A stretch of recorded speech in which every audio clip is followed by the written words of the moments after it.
Jesus be seen.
Song of Presence 397. I'd like to stand up and stretch while we sing this last song, and then Brother Daniel.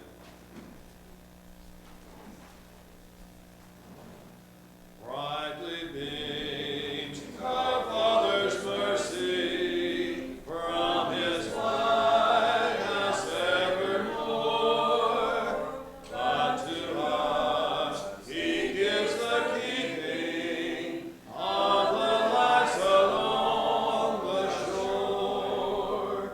Let the Lord lights be burning, send the gleam across the way. Some were fainting, struggling seamen, He may rescue, you may say. Drown your feeble lamps, my brother, some poor sailor tempest tossed, trying now to make the harbor, and the darkness may be lost. Let the Lord lights be burning, send the gleam across the way. Some were fainting, struggling seamen, He may rescue, you may say. You see, Brother Dan.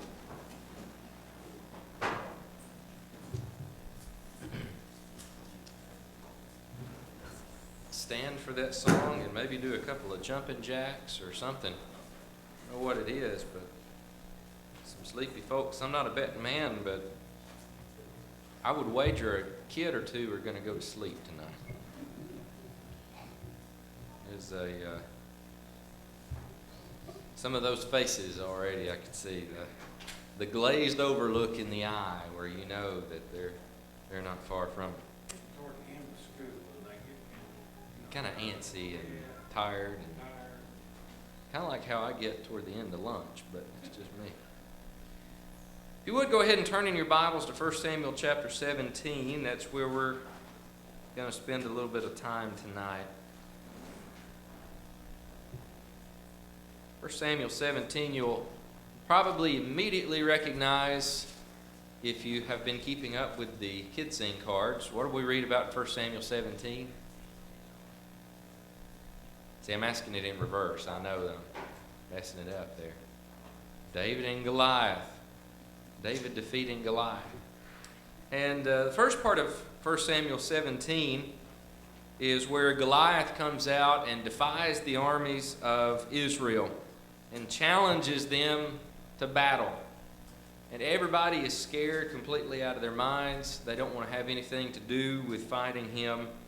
And we pick up about verse 15 or so, and read how even though David was not with his brothers, his three oldest brothers in battle, he did go from time to time and take supplies to the front line. So we want to pick up and read in verse 20, where we see that he rose in the morning, early one morning, left the sheep with a keeper, and took the things and went as Jesse had commanded him. He had been told by his father to go and to take some things to his brothers and to the camp. And he came to the camp as the army was going out to the fight and shouting for the battle. For Israel and the Philistines had drawn up in battle array, army against army. And David left his supplies in the hand of the supply keeper, ran to the army, and came and greeted his brothers. Then as he talked with them, there was the champion, the Philistine of Gath, Goliath by name, coming up from the armies of the Philistines, and he spoke according to the same words that he had said before, which was, "Send me a man to fight, and whoever wins, we will become masters over the other ones." So David hears these words this time. Verse 24, and all the men of Israel, when they saw the man, dreadfully afraid. So the men of Israel said, "Have you seen this man who has come up? Surely he has come to defy Israel, and it shall be that the man who kills him, the king will enrich with great riches. will give him his daughter and give his father's house exemption from taxes in Israel. Then David spoke to the men who stood by him, saying, What shall be done for the man who kills the Philistine, who takes away the reproach from Israel? For who is this uncircumcised Philistine that he should defy the armies of the living God? That's a key phrase right there. We'll come to it again in just a few minutes. Who is this Philistine that he should defy the armies for the man who kills him? Now, you read on,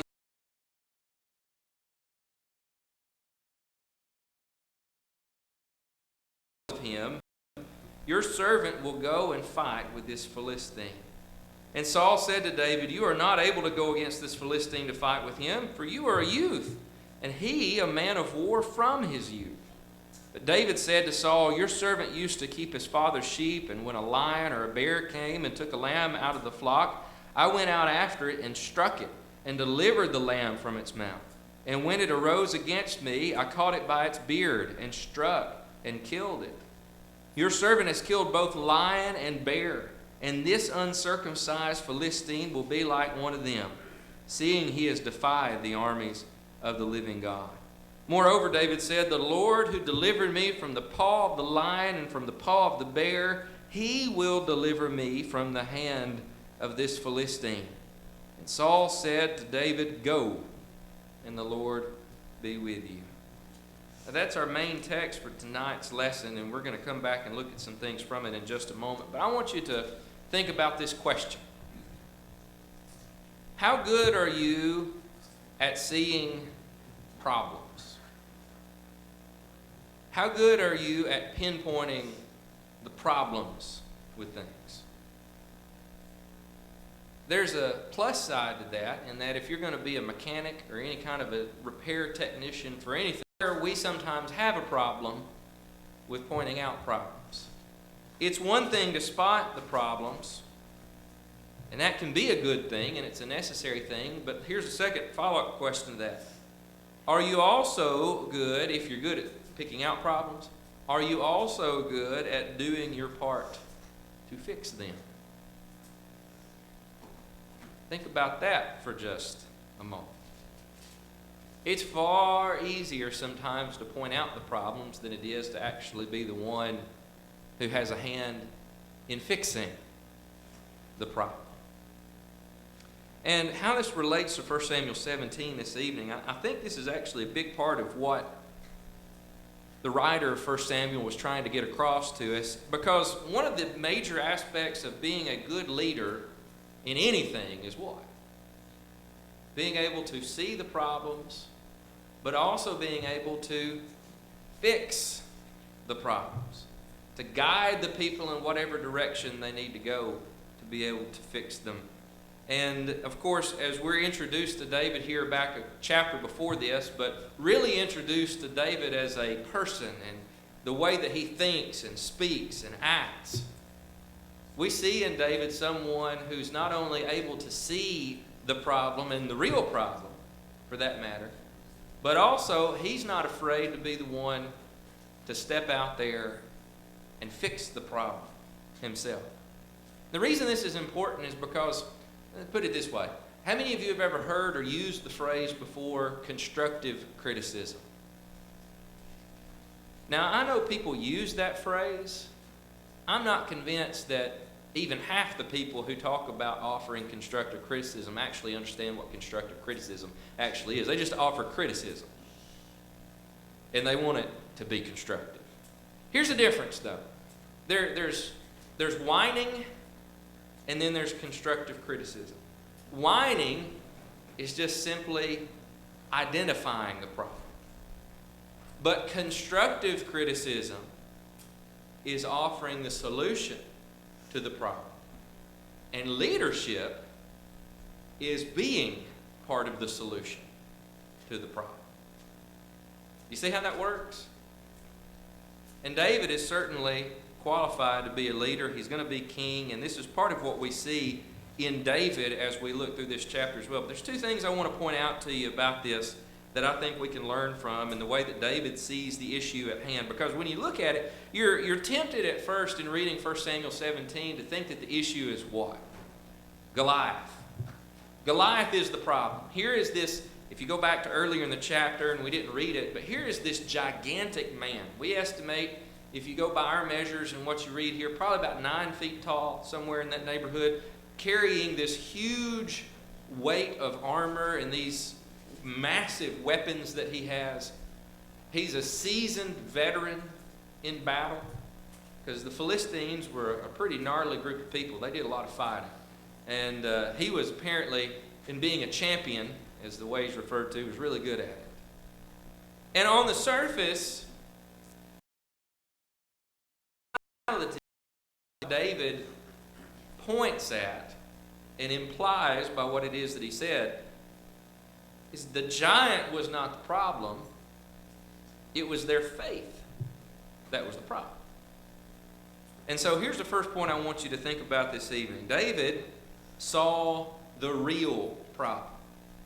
And if you and I are going to be anything like this, anything like David, anything like a problem solver, then we've got to always be sure that we actually see the real problem. Sometimes I find that we get caught up in the symptoms of problems. Mistakes,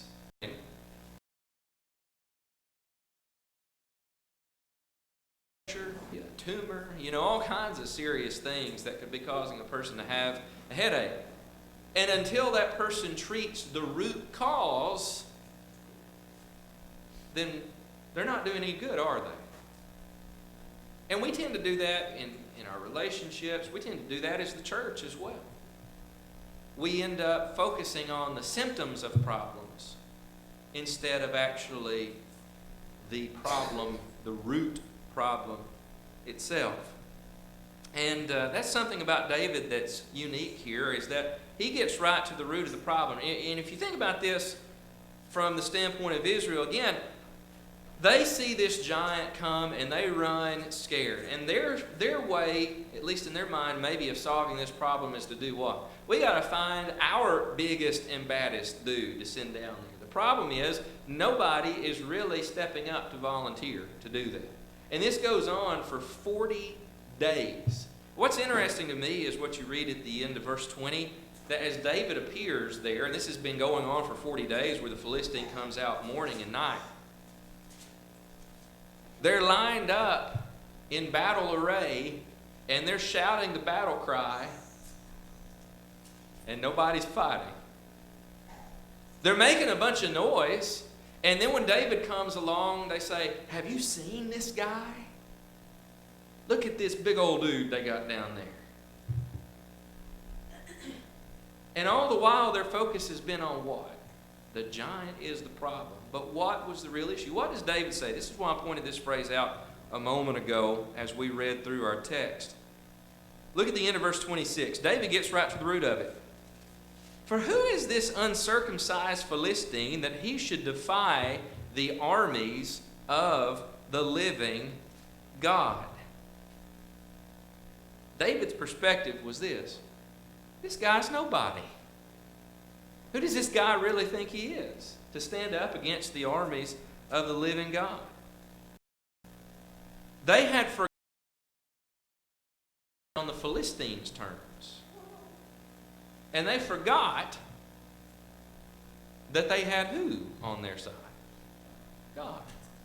Guess what? Sometimes I think we forget who we are. Don't we? As Christians, we forget who we really are. We also forget who is on our side. And when we're faced with difficulties, when we stand in front of our giants, if you will, like this, we also, instead of treating the root of the problem, we're clouded in our vision by the symptoms. All we can see is the giant that's there, when in reality the giant is nothing compared to God.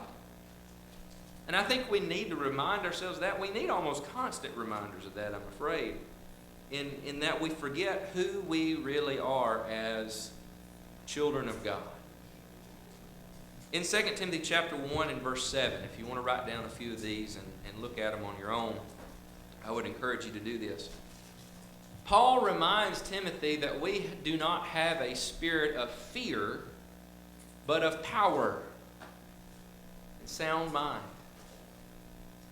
In other words, what Paul is telling Timothy is this: we weren't made to be afraid.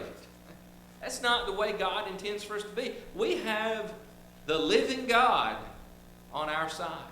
If God is for us, who can be against us? There's Romans chapter 8 and verse 37 as well. 1 Corinthians chapter 15 and verse 57. All of these express this idea. Romans 8 verse 37, we are more than conquerors through Him. We are super conquerors is literally what it's saying. More than conquerors. The ultimate overwhelming victory is what's being presented right there. More than conquerors. Steamroll whatever the problem is. In Christ, through Christ, by God's power. You see, here's the thing. At the end of the day, you and I as Christians, we have the truth. We have the truth about our existence. We have the truth about the world around us. We have the truth about how it is that we ought to live our lives. We have the truth about how to handle the situations in life that confront us. And which, by the way, if you haven't already picked up on this, some of this ties in even a little bit with what we talked about this morning. We have God and all of His power and wisdom and knowledge, His providence on our side as His children. The creator of the universe. I don't know how many different ways to express it, but do you get the point yet? We forget that, don't we? And that's what the army of Israel had done. But David remembered. He said, who is this Philistine to stand before the armies of the living God? David saw the real problem. The problem was not the Philistine resolved, but with God on our side. Ephesians chapter 6, we read about the armor of God. And we talked about this a little bit last Sunday as well. But what's said there in Ephesians chapter 6, verses 12 and 13? Put on the armor of God, because it's not a physical battle that we fight. But if you put on this armor, it will help you stand against the schemes of the devil, I think that's in verse 11. But in doing this, in wearing the armor and wielding the armor, and of course that, you go down that list, the breastplate of righteousness and truth, salvation, the Word of God, the gospel. If you just take the armor pieces away from it and think about what he's saying there, you and I have all the tools that we need to go out and to stand against the schemes of the devil. And having done all, is the way he says that at the end of verse 13. And having done all, to do what in the end? To stand. Don't forget who you are as a Christian. David saw the real problem that they had. It was a faith problem. And the same thing's true for other problems that we might come across. Other problems we might have to deal with from time to time.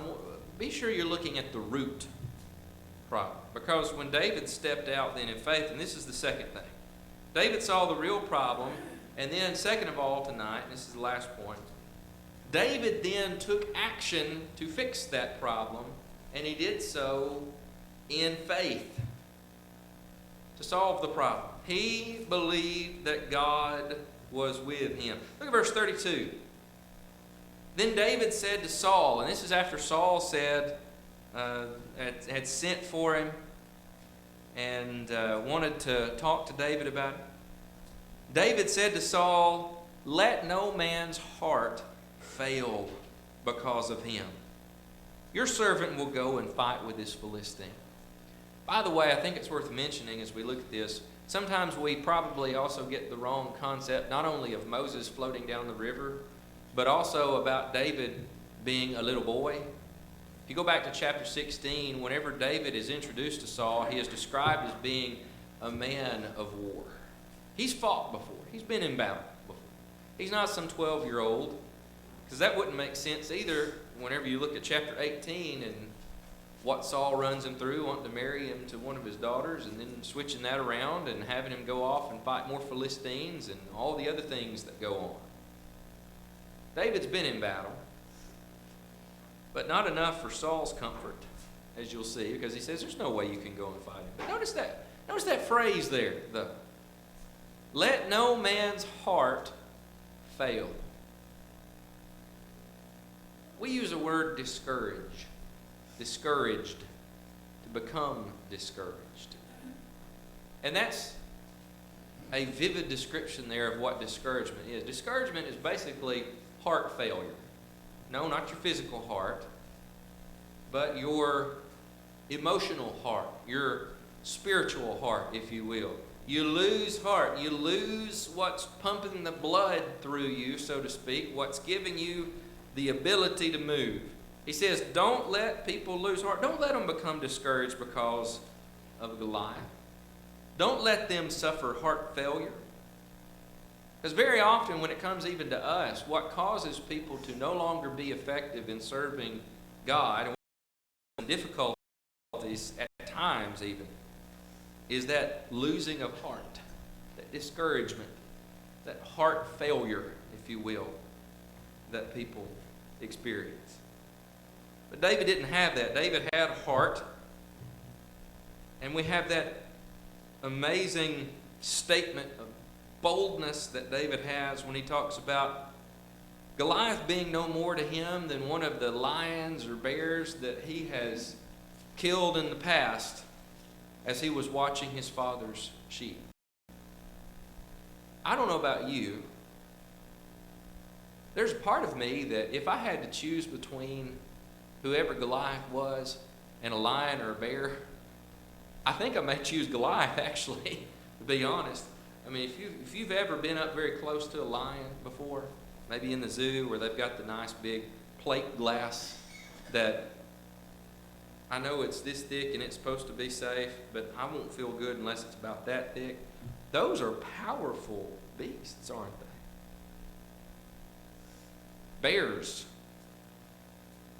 are amazingly powerful beasts. And David says, he will be no more to me than the lion or the bear. And God help me kill them. And God will deliver him into my hands as well. David fully believed that with God's help, he could defeat the Philistine. Now, here's the thing you realize. There's an equation to this. It wasn't just David alone. It was David plus God equals victory. And we've talked about that a little bit in recent weeks. And not going out on our own, going by our own power, realizing that you and I, in and of ourselves, really can't make the church grow, but we've got to do those things along with God. So there's a reminder even in that of ourselves that we're not sufficient in and of ourselves, but with God's help, through trusting Him. And what I mean by that, I know people talk about having faith. You know, you just got to have faith about it, that God's going to take care of it.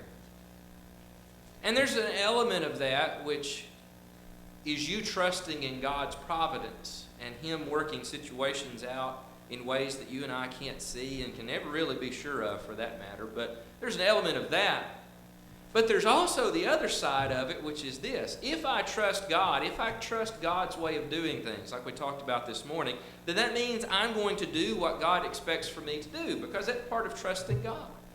If God expects me to do this, I will do it. If, in David's case, God expects me to go and to defeat this Philistine and deliver his people, I will go and I will do that along with him. And so what you and I actively do in our work is part of our faith. Some people get the wrong idea about faith as though it's just sitting back on your hands and waiting for God to do things. And He does do things, but He also expects us to as well, because it's part of the way that He works in the world. Look at Philippians chapter 2 with me for just a moment. You might mark this down as one of those passages just to keep handy. In Philippians chapter 2, beginning in verse 12,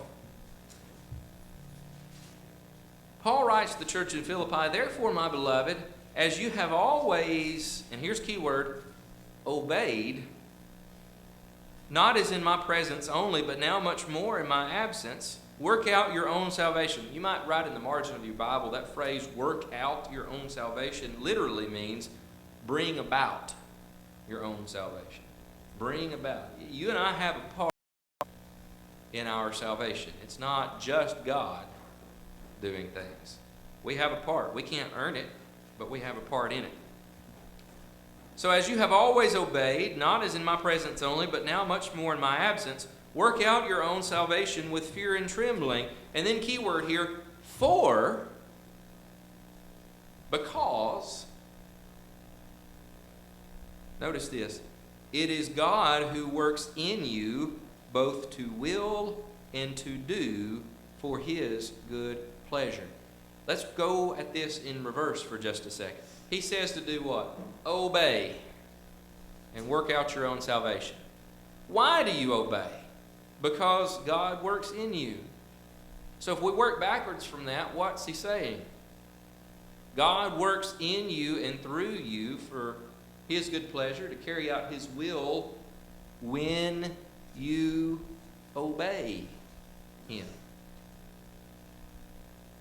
Why is it important that we obey God? Because that's how God works through us and with us. If you want to know how to work with God, it's not some ooey gooey squishy better felt than told thing of waiting for some emotional feeling that when you're handing some child a sack of food who's been starving, you know, that's a great thing, but if you're waiting for some kind of emotional feeling from something great and grand to make you feel like you're working with God, then you're missing a whole lot of other things that involve you working with God. When you obey God, you're working with God, and God is working through you in whatever it happens to be. So when it comes to solving problems then, and stepping out in faith, that's what it means to do something in faith, to step out in faith, to work, to have God work through you and in you. In Hebrews chapter 13, if you'll look there with me for just a moment. God who brought us from the dead and the great shepherd of the sheep, that great shepherd of the sheep, through the blood of the everlasting covenant, make you complete, and notice this, in every good work to do His will, working in you what is well-pleasing in His sight through Jesus Christ. You catch that first part? Make you complete how? Make you complete in, through, by every good work, doing His will. So think about that.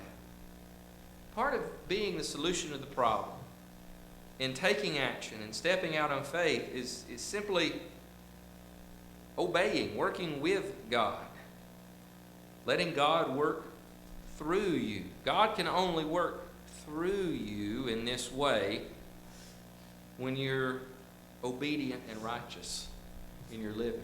That's not to say God doesn't use evil people from time to time, but raise your hand if you want to be that evil person who God works through. Didn't think so. So how does it work the other way? When you obey. Before we close tonight, I think it's worthy of noting that 3 are out. 1, 2, 3 have fallen asleep. Told you. Glassy-eyed look. Just let them sleep. I wish that I was carefree enough to be able to fall asleep anywhere too, don't you? Think about it this way as we close tonight. David saw the real problem.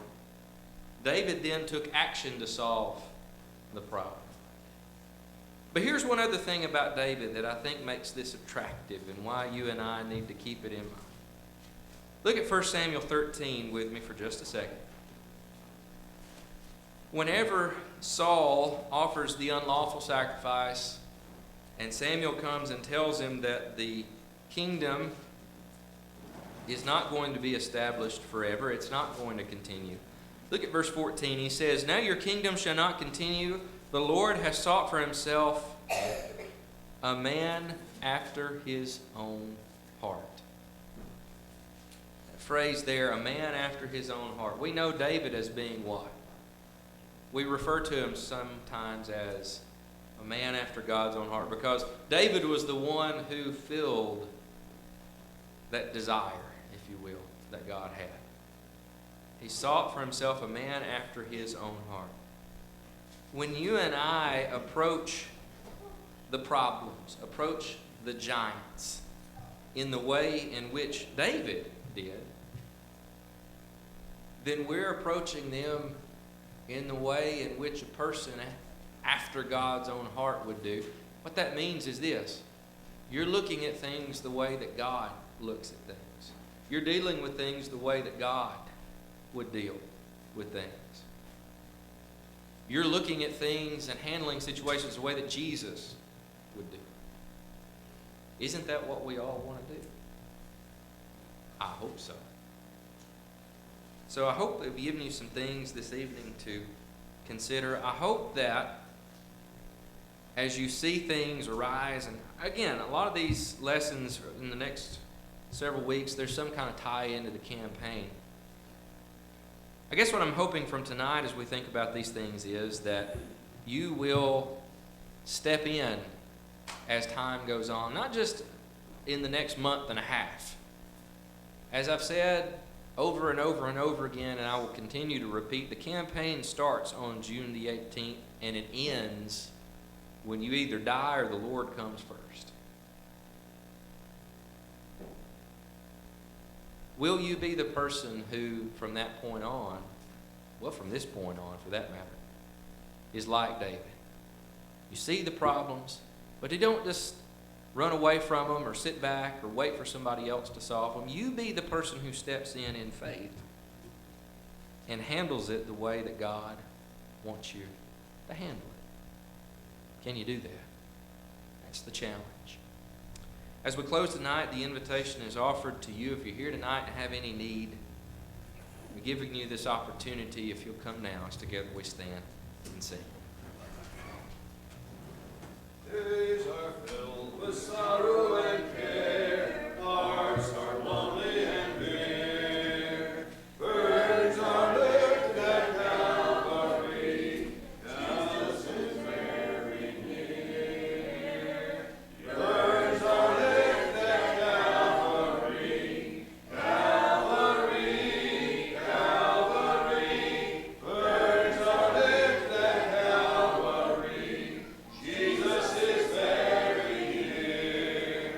Cast your cares on Jesus.